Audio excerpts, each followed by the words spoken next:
Hi there. Thanks for joining us on this journey of Ancestors Unknown and for bringing your students along to discover something new about their family histories. I'm Dana Saxon, the founder of Ancestors Unknown, and I started this organization really based on my own personal experience.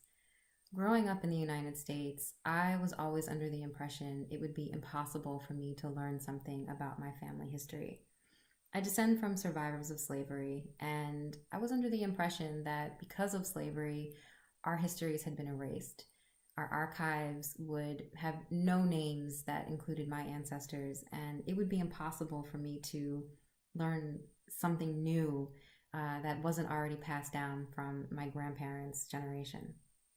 So, when I started doing this research into my family history as an adult, my mind was blown by the amount of information I was able to learn just from archival research alone, not to mention the number of discoveries that I made in history books and from talking to family members that I discovered only after doing this research.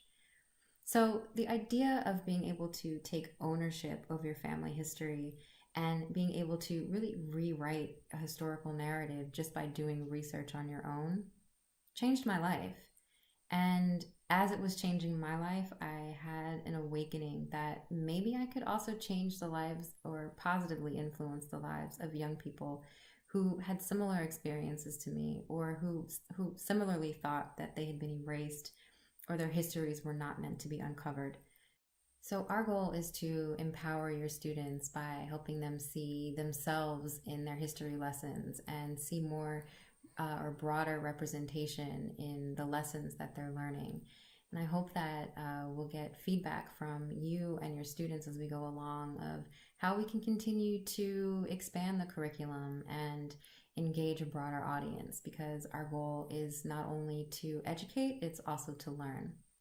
So with that being said, I wish you and your students the best of luck on your research projects, and please do join us in our growing community of educators, students, and volunteer researchers who are in the Netherlands and who are in the United States.